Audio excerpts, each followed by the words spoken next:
In 1900, New York was exploding with over 3 million people, all squeezed into streets roaring with horse carts, electric streetcars, and steam. But beneath the chaos, more than 1 million immigrants were stepping through Ellis Island every year, facing a single question. Would this city offer survival, or would it crush their hopes? To understand the promise and peril that built modern New York, we have to enter its teeming heart, right at the turn of the century. Ellis Island stood at the edge of New York Harbor, its red brick halls bracing for the arrival of over 1 million newcomers each year. Steamships anchored offshore, releasing waves of passengers, most traveling in steerage, who then boarded ferries bound for the island. The journey across the water offered a first distant glimpse of Manhattan's skyline and the Statue of Liberty, a symbol of hope that seemed almost close enough to touch, yet still separated by uncertainty. Inside the registry hall, the air was thick with the sounds of dozens of languages, the shuffle of tired feet, and the nervous hush of families clutching their belongings. Medical inspections began almost immediately. Doctors watched the lines, searching for signs of illness. Each person faced a rapid, 6-second examination. Eyes were checked for trachoma, posture inspected for lameness, faces scanned for fever. A piece of chalk in a doctor's hand could change everything. A single letter on a coat, the letter H for heart or the letter X for suspected mental illness, meant a trip to the secondary inspection rooms and sometimes days or weeks of waiting. For most, the process lasted just a few hours. Interpreters moved through the crowd, translating questions about names, work, and family connections. Inspectors compared answers to the names written on ship manifests. If the paperwork matched and no illness was found, a stamp of approval sent families to the ferry dock. But for the unlucky, a chalk mark or a missing document could mean separation or return across the Atlantic. About 2% were denied entry, their dreams halted by rules they barely understood. One January morning in 1900, the Scotto family from Italy stepped onto the island. Giuseppe, Maria, and their 2 young sons had traveled for weeks across the Atlantic on the steamship Columbia. In the registry hall, they waited beneath the vaulted ceiling, hearts pounding as a doctor glanced over the boys and moved on. No chalk marks. Their papers listed a cousin's address on Mulberry Street. Within hours, they were ferried to Manhattan, their journey marked not by celebration, but by exhaustion and relief. The city loomed ahead, vast and unknown, promising both hardship and hope. For families like the Scottos, Ellis Island was more than a gateway. It was a dividing line between everything left behind and the uncertain promise of a new life.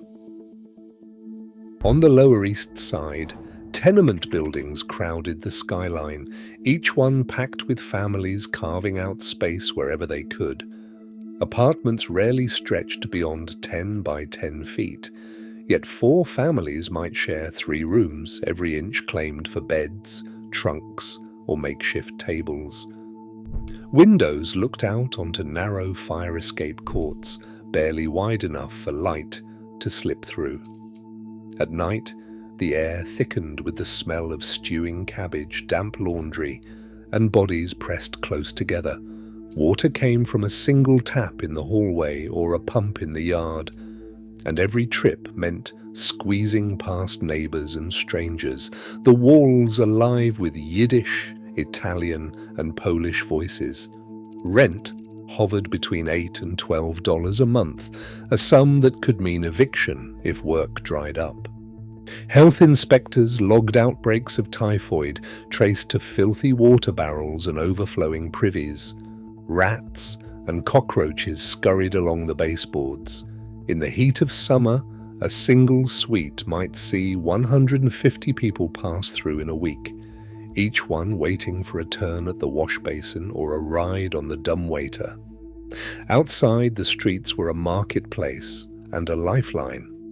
By dawn, pushcarts lined the curbs, 5,000 in the district by 1900, vendors calling out in half a dozen languages, selling herring, bread, or fruit for a nickel. Children darted between wheels, mothers bargained for scraps, and families bought food in small quantities, sometimes on credit. Vendors worked from sunrise to dusk, their earnings barely covering rent and meals. Factory work filled the hours between home and street. Garment shops, often tucked inside the same buildings, buzzed with sewing machines and the sharp scent of oil and cloth. Men, women, and children, some as young as 8, stitched shirts and dresses for 5 or 7 cents a dozen. 14-hour shifts, 6 days a week, left little time for anything but exhaustion. Most children never saw a classroom, their hands too valuable at the workbench. A skilled adult might earn $3 a week, but for most, the line between survival and hunger was razor thin. Down at the East River docks, 20,000 longshoremen loaded barrels and crates by hand. Accidents were common. When rotten timbers gave way at Pier 14, 12 men plunged into the water, their wages gone, families left waiting. For those who stayed on their feet, a day's pay was $1.50, with no promise of steady work. Inside tenements, outside in the markets, and along the riverfront, the city pressed in. Space, time, and hope all seemed rationed, yet daily life went on. Meals cooked on coal stoves, children's games in alleyways, prayers whispered before dawn, each act a quiet claim to a future in this crowded new world. Steel cables stretch overhead, each one woven from thousands of wires and anchored deep in stone towers. The Brooklyn Bridge carries a daily tide of life, men in work boots, women in long skirts, children gripping their mothers' hands. Footsteps echo along the wooden promenade, weaving among the steady roll of carts and the swift ring of bicycle bells.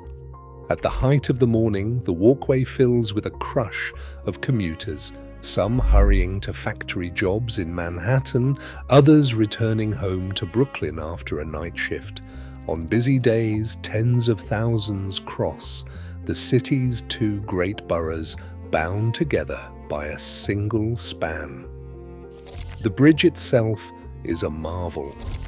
4 main suspension cables, each nearly 16 inches thick, hold up the weight of iron, wood, and humanity. Above the East River, the wind carries the clang of hooves and the low murmur of conversation. Midway across, the view opens wide. Stone towers frame a skyline that seems to climb higher each year.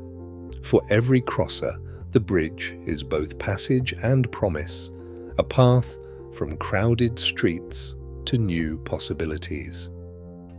Fifth Avenue, in 1900, offers a world apart from the city's crowded tenements and bustling markets. Along this broad, tree-lined avenue, grand limestone and brownstone mansions stand shoulder to shoulder, each one a monument to Gilded Age ambition. The Vanderbilt family's residence at 52nd Street cost over $5 million to build, an amount that could have purchased entire city blocks elsewhere. Carriages glide quietly past iron gates, their wheels muffled on smooth paving stones, while uniformed footmen wait by the doors. The street is uncrowded, the air clear of market cries and factory smoke. Here, wealth buys silence and space. Inside, the rhythm of daily life is measured and deliberate. A wealthy resident might begin the morning with breakfast served on fine china, then step out for a stroll or a carriage ride to one of the new department stores rising nearby. Arnold Constable and Company, with its marble floors and French silks priced at $20 a yard, draws shoppers seeking the latest Paris fashions. Store clerks offer personal service, while glass display cases gleam in the electric light. On Fifth Avenue, luxury is not just a private affair, it is a spectacle displayed for all who pass by, even as most New Yorkers experience the city from its crowded streets below. Steel beams and rivets rise above the city, reshaping the skyline floor by floor. By 1900, the Flatiron Building is nearing completion, its steel skeleton reaching 285 feet, a height made possible by new construction methods and the Otis safety elevator. With land prices soaring, the city begins to grow upward instead of outward. Construction sites echo with the clang of hammers and the hiss of steam-powered hoists as workers bolt together the framework that will soon house offices and shops. The Flatiron's triangular form stands out at the intersection of Fifth Avenue and Broadway, drawing curious onlookers and newspaper headlines. Some worry about wind whipping around its narrow point, but engineers test the frame for sway and reinforce it with steel gussets. As dusk settles, the city's new vertical profile glows against the evening sky. Gas lamps flicker to life along side streets, while electric lights blaze in department store windows and atop theater marquees. Both systems coexist, gas hissing softly in the older quarters, electric arcs casting sharp shadows in the commercial heart. Crowds fill the sidewalks, drawn to music halls, vaudeville theaters, and late-night cafes. Even after sunset, the city pulses with movement and energy, its illuminated towers hinting at a future that climbs ever higher. Today, New York's relentless pace echoes the ambitions of 1900, when millions shaped a city in constant flux. The skyline keeps rising, and migration still redefines neighborhoods. The energy that built modern New York never fades. It simply finds new faces and new dreams. Which city should we explore next?